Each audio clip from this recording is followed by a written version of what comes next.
దగ్గర పెట్టు. దగ్గర పెట్టు.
దగ్గర పెట్టు.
దగ్గర పెట్టు.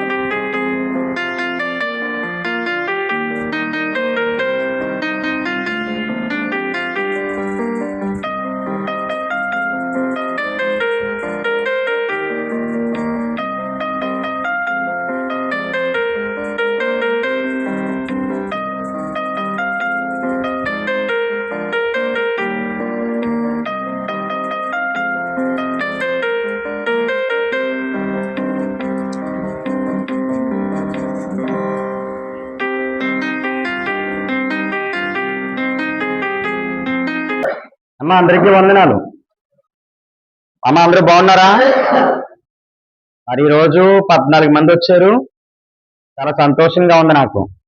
మీరు అందరూ వస్తే పెడతాను, మధ్యలో మానేవద్దు. మీకు మంచి టిఫిన్ పెడుతున్నాం కదా, మానేవద్దు, రండి.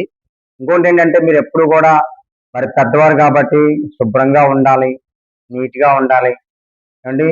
మీకు మేము కొన్ని చేయాలనుకుంటున్నాను అండి. సబ్బులు ఇవ్వడం, ఏ? తర్వాత షాంపూలు ఇవ్వడం, తర్వాత మీరు బట్టలు ఉతుక్కోవడానికి సర్ఫ్ సబ్బులు ఇవ్వాలని, ఇవన్నీ చేయాలనుకుంటున్నాం. కానీ మీరు ఇక్కడ నిశ్శబ్దంగా ఉండాలి, క్రమంగా ఉండాలి. ఇక్కడికి వచ్చి మీరు అల్లర్లు చేసుకుని ఒకళ్ళు గొడవలు పెట్టుకుంటే చూసే వాళ్ళందరూ కూడా ఏదో అనుకుంటారు. తర్వాత మధ్య మధ్యలో మానేస్తున్నారు. ఏమండి, మొన్న ఒక ఆవిడ అలాగే చాలా రోజులు మానేసింది, మాకు క్లియర్ అవ్వలేదు అన్నది. మానేస్తే ఎలా ఇస్తాను? ఇంటికి గట్టుకెళ్ళివనా? ఇక్కడికి వస్తే ఇస్తానని చెప్తాను, ఆవిడ రావట్లేదు. అలాగే ఏంటంటే మీరు క్రమంగా ప్రతిరోజు వస్తున్నారు, కొంతమంది బాగానే ఉంటున్నారు. మరి ఒకళ్ళు ఇద్దరు కొంచెం కేకలు వేస్తున్నారు. అలా కేకలు వేయకూడదమ్మా, ఎందుకంటే దేవుని మందిరం కదా. అమ్మ ప్రార్థన చేసుకుందాం, అందరికి కళ్ళు మూసుకోండి. ఈ రోజు మరి అందరికీ మధ్యాహ్నం భోజనాలు ఉన్నాయి. మీరు 11 గంటలకల్లా వచ్చేయండి. ఇక్కడే మీరు కడుపు నిండా భోజనం చేసి వెళ్తారు. కానీ ఒకవేళ మీరు చేయకపోయినా మీరు పట్టుకెళ్ళిపోవచ్చు. మేము ట్యాక్సీస్ ఇస్తాను, పట్టుకెళ్ళిపోవచ్చు ఒకవేళ. అమ్మ ప్రార్థన చేసుకుందాం. ప్రేమగల తండ్రి, కృపగల దేవ, నీ పరిశుద్ధమైన ఘనమైన నామానికి వందనాలు నాయన, స్తోత్రాలు చెల్లిస్తూ ఉన్నాను ప్రవ్వా. దేవా తండ్రి, కాల సమయంలో నీ బిడ్డలను ప్రేమించి మీరు సిద్ధపరిచిన ఆహారాన్ని బట్టి మీకు స్తోత్రాలు తండ్రి, వందనాలు ప్రవ్వా. ఇదిగో నేను ఈ ఆశ్రా ఫౌండేషన్ మీ చేతులకు అప్పగిస్తున్నాను. ఈ రోజు మరి 14 మంది వచ్చారు ప్రవ్వా. ఈ 14 మందిని మీరు దీవించండి, ఆశీర్వదించండి.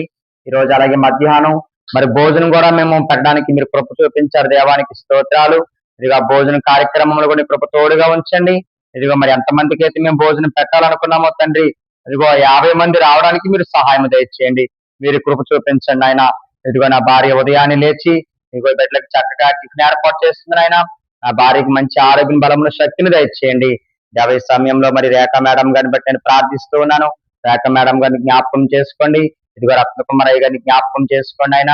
ఇదిగో వారికి ఇచ్చిన బిడ్డలను దీవించండి, వారికి ఇచ్చిన పరిచయం దీవించండి ఆయన, నీకు స్తోత్రాలు. ఇదిగో సిబిఎన్సి కాలేజీని దీవించండి ఆయన, నీకు వందనాలు ప్రభా.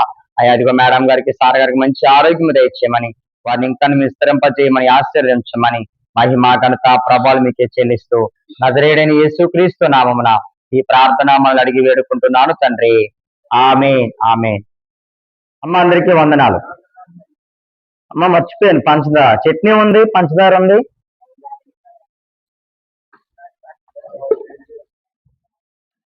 ఇది చట్నీ ఎవరికైనా చెప్పండి ఫస్ట్. చట్నీ కారం చట్నీ అమ్మా. కారం చట్నీనమ్మా.